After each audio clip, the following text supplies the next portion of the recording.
Welcome, I'm Mattryan, host of Moderated by Matt on YouTube. Thanks for so much joining us for the Unholy Song. We're so excited to be here. We'll talk a little exorcism. We're going to talk a little possession with our wonderful talent, producer Quint Gabriel, producer Victor Reyes, writer-director arthurgnight, and star Jessica Chaves. Woo! Okay, so we'll start with you, Victor. What was the inspiration for wanting to write a story I'm sorry, Arthur. What was the inspiration to want to write a story that delved into, possession, but in kind of in the real world setting? Like I told you earlier about, being raised kind of religious. I seen some of that when I was younger, so I already had some of that in my mind. So I always wanted to do something like that. So I tried to use a little bit of what I saw and then add more, like, obviously more of the, like, Hollywood type stuff to it. Obviously, I didn't see exactly this, so I'm not saying that, but yeah, it was a little bit of both. Can you guarantee the audience is not going to get possessed? No, I can't. We cannot guarantee that. I cannot We guarantee cannot that. guarantee Yeah. that. I don't think we can guarantee that at all. Especially to my roommate. And your roommate, Jessica, didn't turn out so well in this movie. I know, exactly. So My I don't know roommate why in this your movie roommates would be didn't actually turn out joining so well. you. Exactly. So just giving you a heads up. That is true. It's over already. It's over already. So Jessica, your character has so many different levels to play on. You have, obviously you're the doubter, like what the hell's going on with Fred? You're also dealing with real trauma from domestic abuse, and you're dealing with possession. How did you kind of juggle that? When you first read the script, what was your reaction to all these different things you got to play? It was a lot. It was a lot. But like I said before, as I was reading the script, it was just like I couldn't stop. Like as soon as I started, I was like, okay, this is good. I need to know what's going to happen. And when Arthur told me about my character, it just got me more into it. And I just had so much fun playing throughout all of that and getting a little bit of Jessica into it as well. I think most of my friends can see that. There's a little bit of Jessica in those, like, shut the fuck up. So it was really fun to play with all of the layers of the character, like thinking of the abuse and also thinking like, this is my life now, I'm gonna try the best out of it. And then there's this whole possession situation going on. So it was really fun play with those layers. Now, Victor, as a producer, you read the script.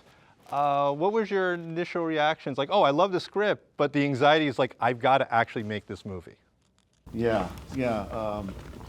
There was no anxiety. It was just about just getting focused and driven in that mode. So there was no need to think about it. It was just all about do. And on the timeline that we had, it was just about just getting it done. So it was just major production, just because a set building and stuff like that. Because my task was to do many little tasks. Yeah. As if this works, but. Yeah, so it was just about being focused and driven that way. So I was just goal-orientated into just doing every little thing I can up to the last minute. So there was no time to think, just do and produce. Quint, what about you? What was the most challenging thing from a producer angle for you for this film? I'm going to have to say casting, only because we had some people that literally came from across the country to be in our film. I had one that actually came from Boston, Massachusetts. I had another guy come from, I think, even over by like Nebraska. We really kind of opened it up. We kind of wanted to really make sure we find the right characters for each and every role that in our script.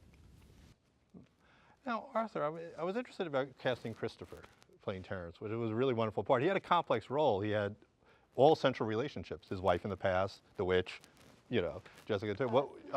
So what would you think, why did you see he would want to be carried? Because he's so intense in the movie. What would he be able to carry all those different relationships? So I basically knew him already. We're already friends, and he wasn't even an actor at all. But he's in a rock band though, so I know his persona and character. So but once again, like somebody that's already outlandish like that, all you have to do is ask him once, and he was like, yes, I'll do it. And he just started right there. And once I gave him the script, he just came on day one and just started doing it like he was always an actor. So I've encouraged him up, further to just pursue it, even if it's with other directors. And so hopefully he can, because I believe in him, hopefully he can go further with what he's doing. But yeah, it was just more me believing in him personally. Now, Jessica, I did like your relationship with Fred in the movie, Sean. Because it was a real relationship. I felt these are normal people reacting normally. Yeah. How fun was it kind of developing a relationship that got a little spoiled when you stabbed him? Because I know I get mad when Fred stabbed me. But, it was not. It was the witch, okay? In my defense, it was the witch. Oh, all right. She was messing with my head. I get accused for everything. I apologize. I apologized many times. That's true. Okay, but yeah, we developed a friendship on set, and it was just so easy. Everyone was just so easy to talk and become friends with, and I don't know. It was just natural. But I apologize many times about that stuff. So you don't stab your roommates in your life to get into character? I Like a try. little method, I want to practice. I try not to. She's not lying.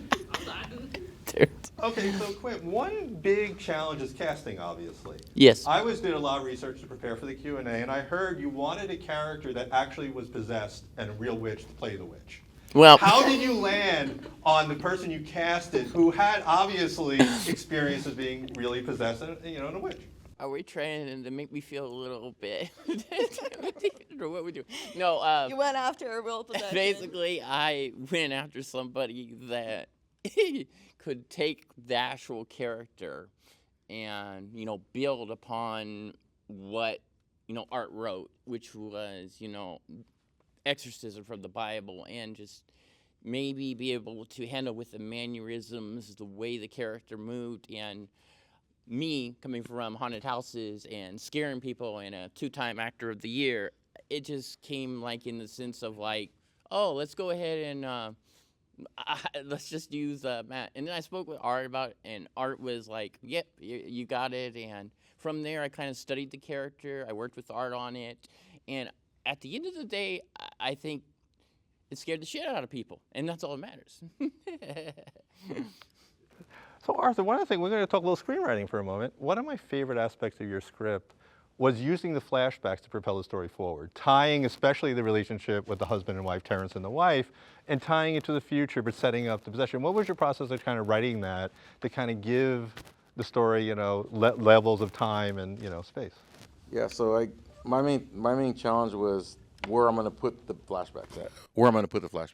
That's my main challenge. Because you could put them anywhere, but to make it flow with the movie, that's the main thing. So it was kind of writing it a few different ways and then changing it and trying not to make it abrupt either. Just trying to make the flashback flow cohesively with the story. So it took a little while, but I got it, and I think it doesn't really break away from the the present day storyline as opposed to the past. Hopefully not, but yeah, that was my goal. It tied it together really well, Right. and it didn't feel forced. No, exposition like in a film yeah. like this could be really forced sometimes. It's kind of really just like feeling it, intuitive type thing, I think, for me.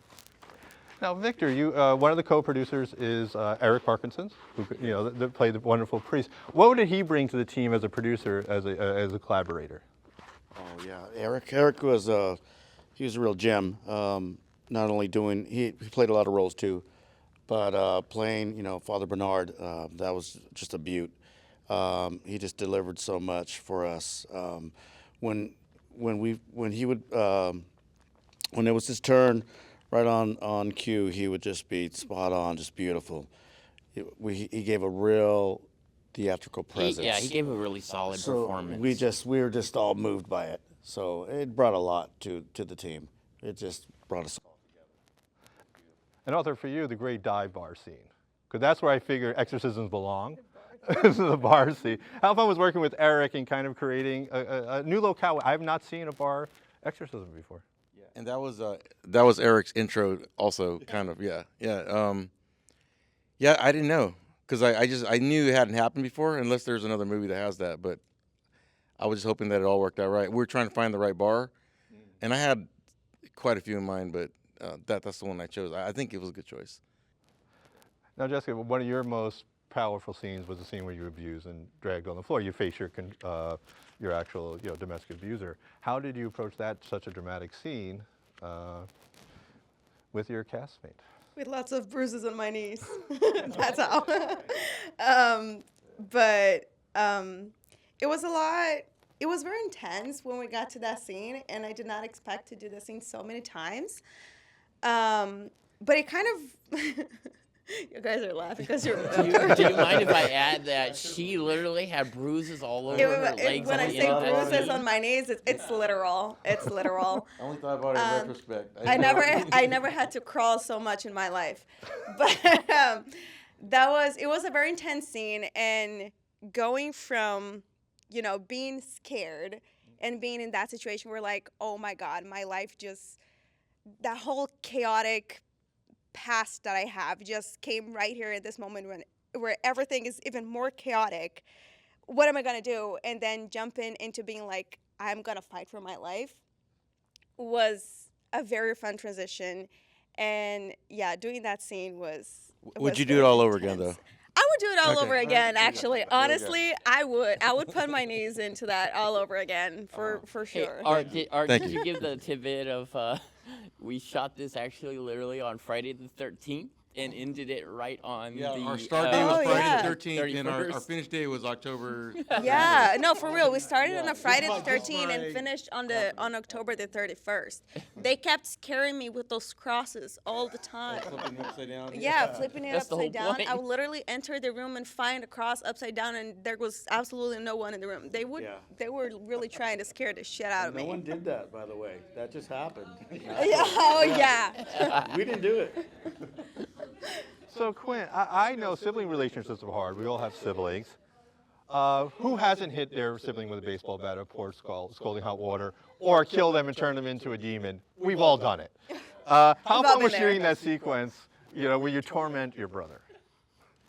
I would have to say that was probably the funnest scene because it just kind of like brought me back to the whole haunted house stuff because I'm standing there just creeping out the camera with a knife on the back of me, and then I'm literally doing this death stare, being dragged, and then like being just like shot. It's just like I'm thinking about a reaction, and I'm thinking the best one would just be, So it was great. It was great. It was a really great scene, and I loved it, and I'm willing to do it again, but. I thought that that whole, Roseanne and, the whole flashback and the way you put it all together, Art, I think that's what really set that scene. Yeah, no, and you also got dragged. So you can relate to And, Jessica, yeah, your castmate. I was my own stuntman. That was literally me being dragged. I have a question for Arthur and Jessica. All right, so I did love Jessica's character becoming empowered and kind of John Wicking it and, going badass. Going back. So Arthur, what was your process of thinking about, how do you want to do that scene where she's now taking control of her life and fighting back? Yeah, I knew she was going to be able to handle it, because I already had seen what she, from like auditions, and then she did great. She did great, but I just didn't see the whole knee thing. In my mind didn't until later when I heard it, and I was like, oh my God, I feel bad about that. But thank you for saying you do it again. You're very welcome. I'll do it again, don't worry. But Jessica, for you, I mean, in the whole movie, you've been scared, you have been tormented. Was it kind of fun to be able to mix it up a little and kind of like break your character loose and really fight back? It was great. It was really good. During the whole process, like in the beginning, before getting into the whole possession and every chaos break loose, I was thinking all the time, like, okay, my character in this moment is running away from her abusive husband. So let's try to keep that in mind, but also remember that she's trying to fight for her life and still trying to get the best out of it.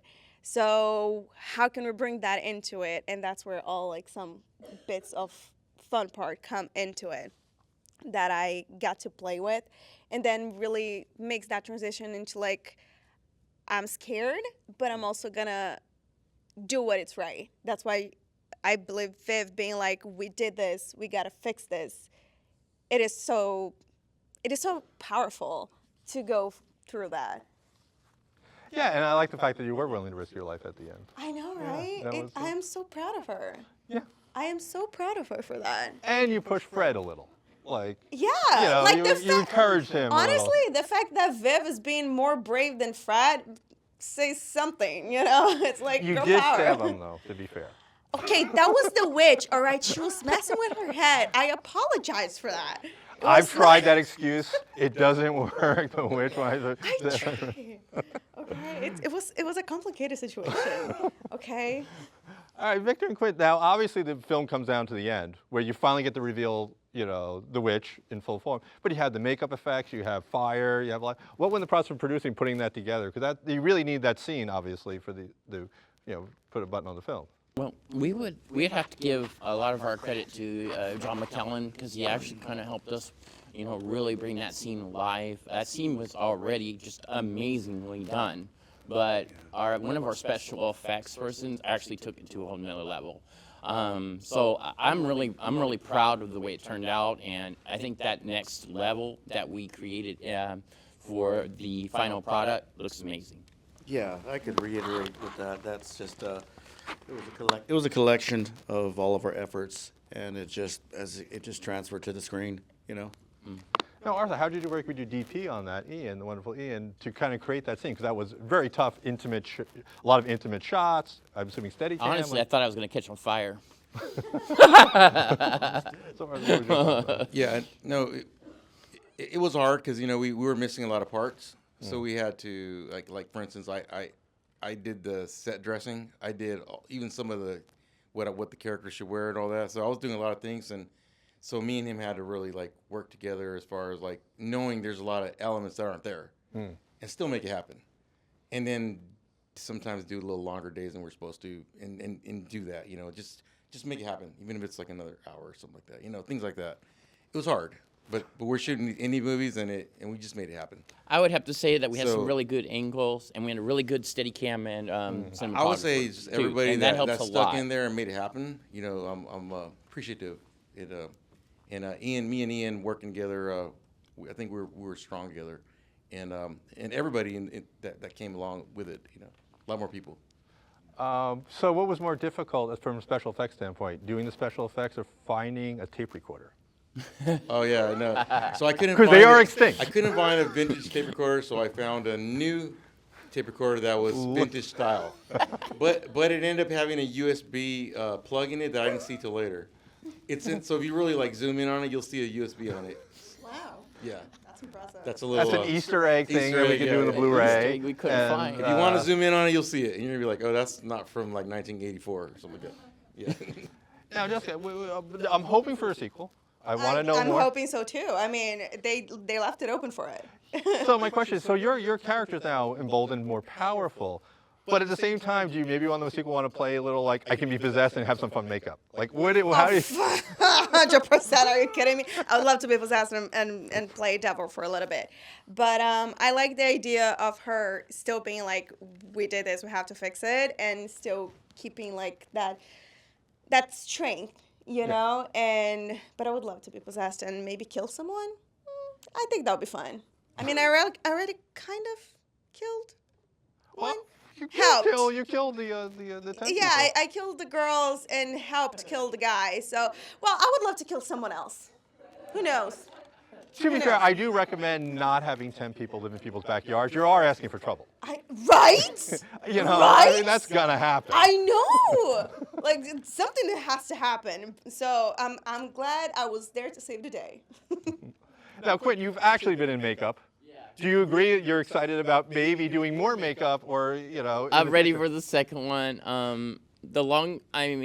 Just tidbit. I mean, I don't know if it's like that important, but the longest I've been in makeup is probably about 6 hours. And this was I think like 4.5 or something for Tape Man, I think, and we were probably around 3.5, I believe, for Roseanne. Well, Sally, that's all the time we have. So thank you so much, the talented team, for Thank coming and you. talking. Yes, Thank you. thank you. Thank you. Coming out and watching the movie. Thank you so much.